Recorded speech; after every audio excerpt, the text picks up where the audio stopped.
செக்கெழுத்த செம்மல்னு வ.உ. சிதம்பரம் பிள்ளை அவர்களுக்கு ஒரு பட்டம் இருக்கு. ஆனா அது அவர் பட்ட அவமானத்துக்கும் சிந்தின ரத்தத்துக்கும் கிடைச்சது. பிரிட்டிஷ்காரன் தூத்துக்குடியில நடத்தின கோரல் மில்லுல வேலை பார்த்த ஆயிரக்கணக்கான இந்தியர்களுக்கு மாசம் வெறும் 10 ரூபாய் சம்பளம் கொடுத்து வாரத்துல ஒரு நாள் கூட லீவு கொடுக்காம 16 மணி நேரம் வேலை வாங்கினான். ஆனா இதை எதிர்த்து ஒரு வார்த்தை கூட கேட்காம நம்ம மக்களும் அவங்க கிட்ட அடிமையா இருந்தாங்க. அப்போ வ.உ.சியோட குரல் மட்டும்தான் மேலோங்குச்சு. இவர் கொடுத்த தைரியத்துல அங்க வேலை பார்த்த தொழிலாளர்களும் 1908 பிப்ரவரி 27 ஸ்ட்ரைக் பண்ண ஆரம்பிச்சாங்க. அதே நேரத்துல வ.உ.சி அவங்களுக்கு அப்போதைக்கு ஒரு சின்ன வேலை வாங்கி கொடுத்தும் தெரிஞ்சவங்க கிட்ட நிதி கேட்டு அவங்களுக்கு சாப்பாடும் கொடுத்தாரு. இதனால அந்த மில் மொத்தமா மூடுற நிலைமைக்கே போயிடுச்சு. இன்னொரு பக்கம் மக்கள் பிரிட்டிஷ் பொருட்களை வாங்குறத நிப்பாட்டினாங்க. இதனால பொருளாதார ரீதியா அடி வாங்கின பிரிட்டிஷ் 10 நாள்ல வ.உ.சி கிட்ட சரண்டர் ஆனாங்க. மார்ச் 7ஆம் தேதி சுதேசிமித்ர நியூஸ் பேப்பர்ல பிரிட்டிஷ் முதலாளித்துவம் சரணடைந்ததுன்னு ஹெட்லைன்ஸ்ல நியூஸ் வருது. மில்லுல வேலை பார்க்கறவங்களுக்கு 50% சம்பள உயர்வும் 12 மணி நேர வேலையும் சண்டே ஒரு நாள் லீவும் கொடுப்போன்னு ஒத்துக்கிட்டாங்க. வ.உ.சி தலைமையில நடந்த இந்த ஸ்ட்ரைக் தான் இந்தியாலேயே ஃபர்ஸ்ட் நடந்த அரசியல் தொழிலாளர் வேலை நிறுத்தம். இதுக்கு 2 வருஷத்துக்கு முன்னாடி தான் வ.உ.சி பிரிட்டிஷ்க்கு எதிராக ஸ்டீம் நேவிகேஷன் கம்பெனியை ஸ்டார்ட் பண்ணி அங்கேயும் பிரிட்டிஷோட பொருளாதாரத்தை துவம்சம் பண்ணாரு. இதுக்கான ஒரு டீட்டெயில் ஷார்ட் வீடியோவும் ஆல்ரெடி நம்ம பேஜ்ல இருக்கு.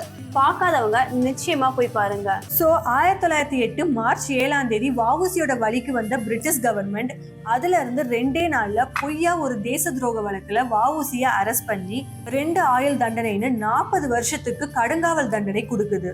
ஆனா 40 வருஷம் அனுபவிக்க வேண்டிய கொடுமையை விட பிரிட்டிஷ்காரன் அவருக்கு 4 வருஷத்துல பண்ண டார்ச்சரால வ.உ.சியோட உடம்புல பாதி உயிர் மட்டும்தான் ஒட்டிட்டு இருந்துச்சு.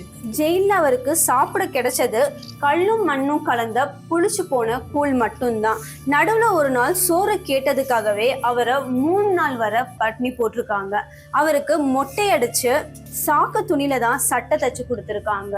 அத்தோட உச்சி வெயில்ல கால செருப்பு கூட இல்லாம மாடு காளைகளோட இவரையும் செக்குல கட்டி எண்ணெய் பிழிய வச்சிருக்காங்க. இது போக கல்லு உடைக்கிறது, சணல் கயிறை நார்ல இருந்து பிரிக்கிறதுன்னு ரொம்பவும் கஷ்டமான வேலையை பார்த்திருக்காரு. இதெல்லாம் போக கால்ல சங்கிலி கட்டி மாட்டை அடிக்கிற மாதிரி அடிச்சிருக்காங்க.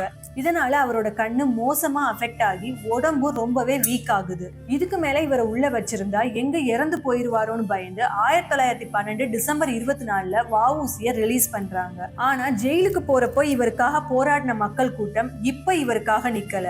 ஏன்னா அந்த பீரியட்ல காந்தியோட அகிம்சை வழி போராட்டத்துல மக்கள் எல்லாருமே கலந்துக்க ஆரம்பிச்சாங்க. வ.உ.சியோட வழக்கறிஞர் உரிமையையும் ரத்து பண்ணதால சாப்பாட்டுக்கு கூட வழி இல்லாம அவர் எழுதின புக்ஸ் எல்லாம் விற்க ஆரம்பிச்சாரு.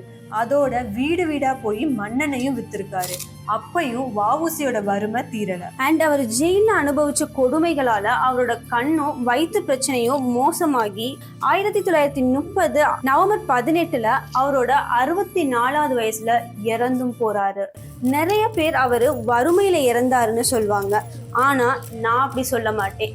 வறுமையே என்னை கொன்னாலும் ஒரு நாளும் பிரிட்டிஷ்காரனுக்கு பணிஞ்சு போக மாட்டேன்னு தனியாளா கெத்தா நின்னு இந்த உலகத்தை விட்டு போன த ஒன் மேன் ஆர்மி வ.உ. சிதம்பரம் பிள்ளை.